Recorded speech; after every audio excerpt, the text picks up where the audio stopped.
반갑습니다. 송재준입니다. 이미 많은 분들이 알고 계시는 것처럼 윤석열 정부는 참으로 힘든 상황 속에서 정권을 잡고 그리고 정치를 시작했는데요.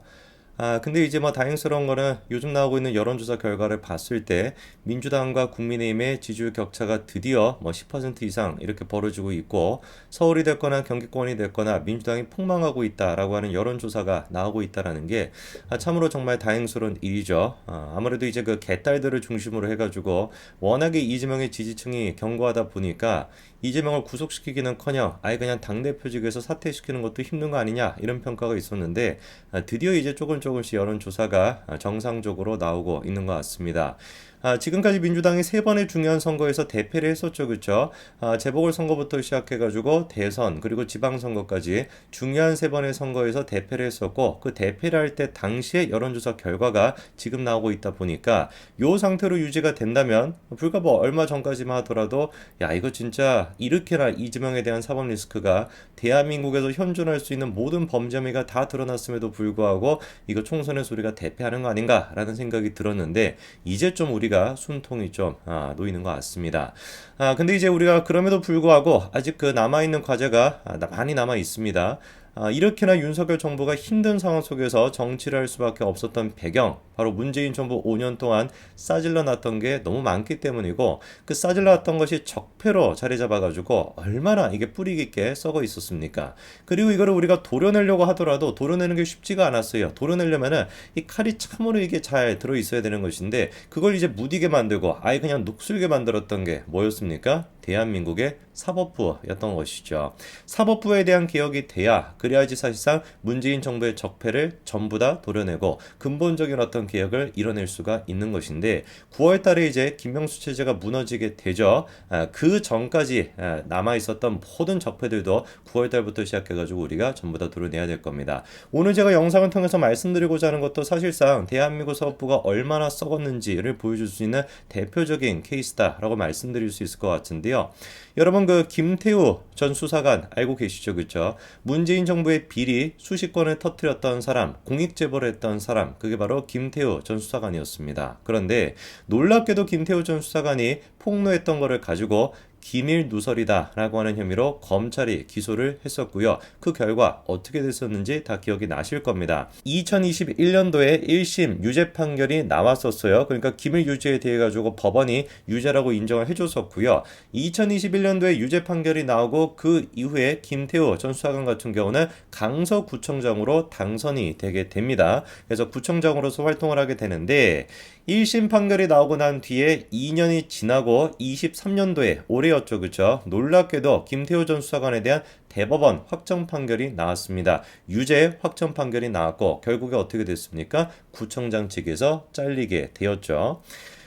일단 이게 사법적으로 정의롭냐라고 한다면 두 가지 측면에서 정의롭지 않습니다. 첫 번째 같은 경우는 공익신고라는 것 자체를 저렇게 유죄로 인정했다라는 걸 우리가 받아들일 수가 없는 것이고 두 번째 같은 경우는 김태우 전 수사관에 대해서만 이상하리만큼 빠르게 재판 결과가 나왔다라는 것도 우리가 지적을 안 할 수가 없거든요. 예를 들어가지고 민주당 쪽의 윤명을 생각해 봤었을 때 1심 선고가 나올 때까지 놀랍게도 2년 5개월이 걸렸었고요. 그리고 대표적인 적폐의 아이콘이라고 할 수 있는 조국 같은 경우는 1심 판결이 나오는데 3년이나 시간이 걸렸었습니다. 자, 그러면은 김태우 전 수사관 같은 경우는 1심 판결이 나오고 대법원 판결이 나올 때까지 2년이 걸리지 않았어요. 그렇죠? 2년 정도밖에 안 걸렸습니다. 근데 윤명이 됐거나 조국이 됐거나 지금 2년이 훌쩍 넘는 것이죠. 대법원 판결이 아직 나오지도 않은 것이고 1심 판결이 나오는 데만도 2년 3년이 걸렸던 겁니다. 그리고 더 충격적인 거 민주주의의 가장 중요한 것이라고 할 수 있는 선거 그 선거에 정치적으로 조직적으로 청와대가 개입했다라고 하는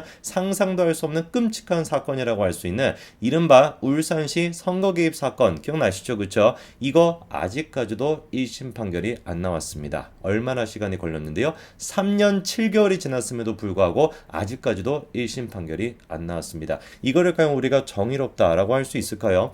최가욱이 같은 경우 대법원 확정 판결이 안 나왔기 때문에 다음 총선까지 사실상 의원진직을 유지할 수 있을 거라고 보입니다. 보이고요. 황운하 또한 마찬가지로 임기를 마칠 것이라고 보입니다. 그리고 한병도 또한 마찬가지로 임기를 마칠 것이라고 보이는 그런 상황이죠. 유독 그러니까 어떻게 된 것인지 사법부가 국민의힘 쪽에 대해서는 속전속결로 판결을 내려가지고 구청장직을 상식해 만드는 것인데, 민주당 쪽에서 같은 경우는 계속해가지고 시간을 끌어가지고 휴가를 가버리고 병가를 내고 계속해가지고 시간을 끌어가지고 의원직을 유지시키고 있다라고 하는 의심을 안 할 수가 있겠습니까? 우리가 그럼 질문을 해봐야 되겠죠. 도대체 지금 이제 이번에 대법원 확정 판결을 내렸던 사람이 누군지에 대해서 봐야 되는데, 그 주인공이 바로 박정화라고 하는 대법관입니다.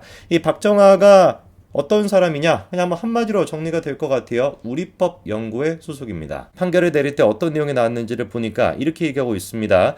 김태우 전 수사관의 고발이 인사와 감찰이라는 국가 기능의 위협을 초래할 위험을 야기했다라고 얘기하고 있습니다. 김태우 전 수사관이 폭로했던 것이 사실이냐 거짓이냐를 따지고 있는 것이 아니라, 김태우 전 수사관이 폭로했던 게 뭐라는 거예요? 국가 기능의 위협을 초래할 수가 있다라고 해가지고 무려 대법원 확정 판결로 유죄를 선고를 한 거예요. 그럼 제가 한번 질문해 볼까요? 100번이고 1000번이고 양보해가지고 김태우 전 수사관에 대해 가지고 공익신고가 될 수가 없다라고 하려면 뭐가 전제가 돼야 되겠습니까? 공익이라고 폭로를 했던 것이 거짓이라고 드러났을 때, 그때 같은 경우는 당연히 공익신고라고 할 수가 없죠. 예를 들어가지고 민주당 쪽에서 공익신고를 해야 된다라고 그렇게나 떠들어댔었던 한동훈 장관의 무슨 술자리에 대해서 폭로했던 그런 인간 같은 경우는 거짓말을 얘기한 것이니까 어떻게 왜 공익신고가 될 수가 있겠습니까? 그럼 김태우 전 수사관 같은 경우는 폭로했던 내용이 거짓이었냐? 거짓이 아니었습니다. 대표적으로 우리가 생각할 수 있는 환경부 블랙리스트 문제, 이거 어떻게 됐습니까? 대법원 가가지고 유죄 확정 판결이 나왔고요. 그리고 또 유재수 부시장에 대한 감찰 무마 사건, 이것 또한 마찬가지로 지금 하급심에서 유죄 판결이 나온 상태입니다. 법원이 그러니까 김태우 전 수사관이 폭로했던 내용에 대해서도 법원조차도 유죄 판결이라고 내리고 있는 상황에서 어떻게 김태우 전 수사관이 했던 폭로를 갖다가 그냥 단순한 허위사실이다 가짜뉴스라는 식으로 치부를 해가지고 국가 기능에 위협을 끼쳤다라는 이유로 유죄 판결을 내릴 수가 있겠어요? 거짓말을 지금 얘기한 것이 아니라 진짜로 문제가 있던 것을 폭로한 것인데, 당연히 뭐가 돼야 되는 거겠습니까? 공익신고자로 인정이 돼야 되는 거겠죠. 그래서 두 가지 측면에서 전부 다 사법부 자체가 김태우 전 수사관에 대해 가지고 정의롭지 못한 판결을 내렸던 것입니다. 여기서 우리를 더 화를 돋구는 인간이 한 명이 있는데요. 이거 기억나시죠? 그렇죠? 문재인이가 눈탱이 밤탱이가 되고 밑에 이지만 부어 있었던 거에서 김종숙한테 두들겨 맞은 거 아니냐, 이런 논란이 있었던 거. 그 옆에 지금 서 있는 저 인간이 뭐 하는 인간이냐? 바로 강선우 의원인데요. 강선우가 생긴 거는 조금 멀쩡해 보인다라고 할 수 있는데, 이 정신이 좀 완전히 그냥 맛이 가 있습니다. 지난번에는 무슨 한도수 총리에 대해서, 이상민 장관에 대해서 말도 안 되는 얘기를 하는 것뿐만 아니라, 김태우 전 수사관에 대해서도 강선우가, 저 가운데 지금 서 있는 인간이 강선우인데 뭐라고 떠들어댔습니까? 대법원에 신속한 선고를 요청한다, 이렇게 떠들어댔거든요. 완전히 그러니까 제가 왜 강선우 인간이 소시오패스인 거예요. 그렇지 않겠습니까? 문재인이 같은 경우는 정말로 강선우가 문재인을 좋아한다라고 한다면, 문재인이 눈탱이 밤탱이가 되는데 저기 가가지고 무슨 팔짱 끼고 그렇게 웃으면서 사진을 찍을 수가 있겠어요? 찍는다라고 하는데 그거를 공개하는 것도 우리의 상식에 맞지 않는 것이고, 자기 지금 민주당에 있는 숱한 인간들, 조국부터 시작해서 윤명이 됐거나 황운하가 됐거나 그런 인간들에 대한 진실은 보지 않고 저렇게나 뻔뻔하게 나와서 김태우에 대한 대법원 신속한 선고를 요청한다라고 떠들어대는 게, 이게 소시오패스가 아니면 뭐겠습니까? 더 우리를 화나게 만드는 건 강선우가 됐거나 민주당 저런 잡스러운 인간들이 저렇게나 요구하고 난 뒤에 채 몇 달이 지나지 않고 실제로 어떻게 됐다라는 거에 대법원 확정 판결이 나왔다라는 게 더 우리를 빡치게 만드는 것이죠.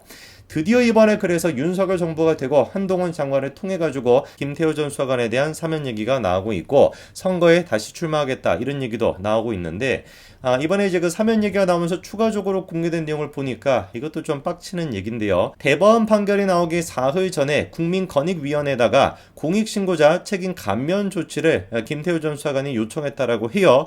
놀랍게도 그런데 권익위가 그거를 또 받아들이지 않았다라고 합니다. 이 권익위가 어떤 권익위였습니까? 그쵸?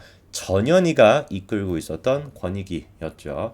참으로 진짜 문재인 정부가 모든 것들이 적폐 그 자체였습니다. 권익위, 국민들의 어떤 권익을 지켜야 되는 권익위 또 마팅이 가 있는 상태였고, 그리고 가장 근본적으로 사법부 자체가 저렇게나 대법원조차도 엉망진창이다 보니까 이거 국가가 제대로 돌아갈 수가 있겠습니까? 철저히 그냥 모든 것들이 누구 중심으로 돌아갔던 거예요? 깨문이랑, 그리고 나아가서 지금 이제 그 개딸들을 중심으로 국가가 운영이 되고 있었던 것이죠. 이런 거를 가리켜서 우리가 뭐라고 표현합니까? 그쵸? 자유민주주의 국가가 아니라 때법이 통하는 국가 인민민주주의라고 얘기를 하는 것이고 이런 면에서 우리가 문재인을 보면은 누구를 지울 수가 없는 거예요. 아, 이 인간은 지금 김정은의 하수인이구나. 중국의 하수인이구나 라는 생각을 지울 수가 없는 것이죠. 드디어 윤석열 정부를 통해 가지고 조금씩 국가가 자유민주주의 국가로 회복이 되고 있고 이거를 완수하기 위해서라도 반드시 우리가 다음 총선에서 완승을 거둬야 될 겁니다. 여기까지 말씀드리겠습니다. 감사합니다.